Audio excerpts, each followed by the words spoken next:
વડોદરામાં જાંબુઆ બ્રિજ નીચે અકસ્માત સર્જાયો હોવાની ઘટના સામે આવી છે। ત્યારે રોડ પર પડેલા મોટા ખાડાના કારણે અકસ્માત સર્જાયો હતો। બાઇક સવાર દંપતીને અકસ્માત નડ્યો। નેશનલ હાઈવેથી વડોદરામાં પ્રવેશતા રોડ પરની આ ઘટના સામે આવી છે। અકસ્માતમાં બાઇક ચાલકને ગંભીર ઈજા પણ પહોંચી છે। સારવાર માટે હોસ્પિટલ લઈ જવામાં આવ્યા તો ઘટનાના સીસીટીવી ફૂટેજ પણ સામે આવ્યા છે। તો રોડ પર જે ખાડા પડી રહ્યા છે તેના કારણે પણ લોકો હવે અકસ્માતનો ભોગ બની રહ્યા છે। તે અંગેના સીસીટીવી ફૂટેજ પણ સામે આવ્યા છે। જાંબુઆ બ્રિજ નીચે અકસ્માત સર્જાયો હોવાની ઘટના સામે આવી છે, જ્યાં રોડ પર પડેલો જે મોટો ખાડો હતો તેના કારણે આ અકસ્માત સર્જાયો। બાઇક સવાર દંપતીને અકસ્માત નડ્યો હતો અને આખી ઘટના સીસીટીવી કેમેરામાં કેદ થઈ છે। તો જે અકસ્માતની ઘટના સર્જાઈ તેમાં જે વ્યક્તિ છે તે ગંભીર ઈજાગ્રસ્ત થયા છે। તેમને સારવાર અર્થે હોસ્પિટલ અર્થે ખસેડવામાં આવ્યા છે। તો ઘટનાના સીસીટીવી ફૂટેજ પણ સામે આવ્યા છે। તો વડોદરાની આ ઘટના સામે આવી છે કે જ્યાં રોડ રસ્તા પર એક તરફ ખાડા જોવા મળી રહ્યા છે અને તે ખાડાને કારણે લોકોનો અકસ્માત સર્જાઈ રહ્યો છે। લોકોના જીવ સાથે જાણે ચેડા થઈ રહ્યા હોય તે પ્રકારની પરિસ્થિતિનું નિર્માણ થયું છે, કારણ કે તંત્રના પાપે લોકોને સહન કરવાનો વારો આવ્યો છે। રોડ રસ્તાનું યોગ્ય સમારકામ નથી થતું અને તેના કારણે લોકોના જીવ જોખમમાં મુકાઈ રહ્યા છે। તે અંગેના સીસીટીવી ફૂટેજ પણ સામે આવ્યા છે કે જ્યાં જાંબુઆ બ્રિજ નીચે અકસ્માત સર્જાયો હતો।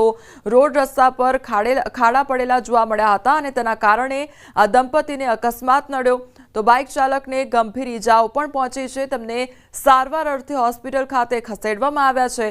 આખી ઘટના સીસીટીવી કેમેરામાં કેદ થઈ છે। તો રોડ પર પડેલા મોટા ખાડાને કારણે અકસ્માત સર્જાયો હોવાની આ ઘટના સામે આવી છે। તહેવારો વચ્ચે ખાનગી બસ ચાલકો બેફામ બની રહ્યા છે, ત્યારે સુરતમાં મુસાફરોને બસ ઉપર બેસાડી જોખમી સવારી કરાવવામાં આવી છે। પૈસાની લાલચમાં ખાનગી ટ્રાવેલ્સ ચાલકોને જીવના જોખમે સવારી કરતા જોવા મળ્યા છે। ત્યારે વતનમાં જતા મુસાફરોને બસ ઉપર બેસાડી જતા વિડીયો વાયરલ થયો છે। વાયરલ વિડીયો માંગરોળના કિમ 4 રસ્તા વિસ્તારનો હોવાનું સામે આવ્યું છે।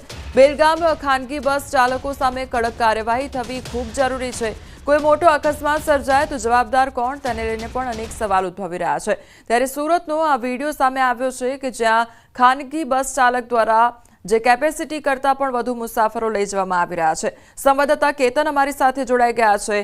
કેતન, અહીંયા જે પણ બસ છે, ખાનગી બસ ચાલકો છે, તેમના દ્વારા વધુ મુસાફરો લઈ જવામાં આવતા હોય છે અને તે અંગેનો વિડીયો પણ સામે આવ્યો છે। કયા પ્રકારની અહીંયા કાર્યવાહી થતી હોય છે?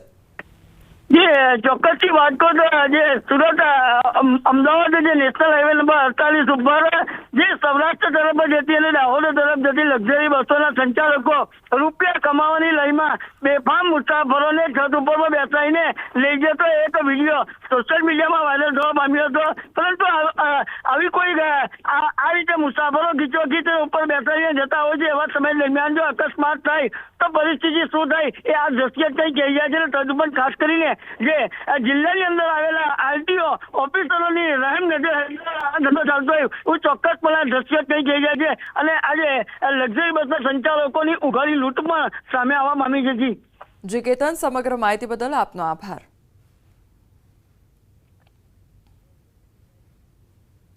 મહેસાણાના કડીમાં તસ્કરો બેફામ બન્યા છે। સોસાયટીમાં ઘૂસીને તસ્કરોએ એક્ટિવાની ડેકીમાંથી 4 લાખ રૂપિયાને ઉઠાંતરી કરીને ફરાર થઈ ગયા છે। કડીના થોડ રોડ રાજેશ્વરી સોસાયટીમાં ચોરીની ઘટના બની તો બેંકમાંથી 5 લાખ ઉપાડીને એક્ટિવાની ડેકીમાં મૂક્યા હતા। આ દરમિયાન બંને ચોર યુવકનો પીછો કરીને તેની સોસાયટી સુધી પહોંચ્યા હતા અને ઘરે પાર્ક કરેલા એક્ટિવાની ડેકીને નિશાન બનાવીને 2 ચોર 4 લાખ ઉઠાવી ગયા।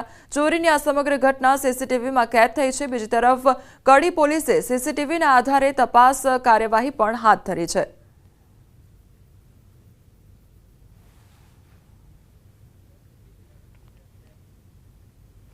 ભાવનગરમાં દારૂ પીવાના રૂપિયા ન આપતા હત્યા કરવાનો મામલો સામે આવ્યો છે અને કરચલિયાપરા વિસ્તારમાં રહેતા વૃદ્ધની હત્યાનો મામલો સામે આવ્યો છે।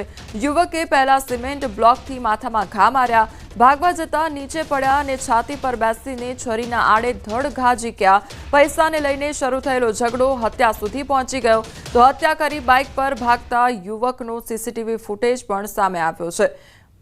તો પૈસા ન આપતા પહેલા ઝઘડો થયો હતો અને ત્યારબાદ તેણે હત્યાનું સ્વરૂપ ધારણ કરી લીધું હતું. ત્યારબાદ હત્યા નિપજાવીને આ જે યુવક છે ત્યાંથી ફરાર થઈ ગયો હતો. તે અંગેના સીસીટીવી ફૂટેજ પણ સામે આવ્યા છે.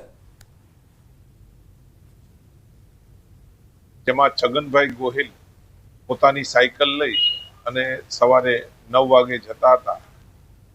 તે દરમિયાન ડેવિડ મકવાણા તેના પરિચિત તેની સાથે ઊભા હતા અને તેની સાથે બોલાચાલી થઈ અને ઉગ્ર બોલાચાલી થતા આ ડેવિડે છરીના ઘા ડાબી સાઈડ ભોગ બનનારને મારેલા.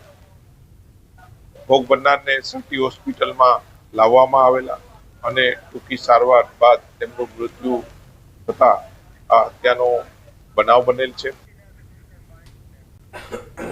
અમદાવાદના બોપલમાં ફાયરિંગ કેસમાં ખુલાસો થયો છે. પોલીસે 2 આરોપીઓની ધરપકડ કરી. મૃતકે આરોપીઓ પાસેથી હથિયાર લીધું હતું. આપઘાત કરી લેતા બંને હથિયાર લઈને ભાગ્યા હતા. મૃતક સહિત 3 લોકો સામે ફરિયાદ દાખલ કરવામાં આવી છે. આપઘાત મામલે પણ પોલીસે તપાસ કરી રહી છે.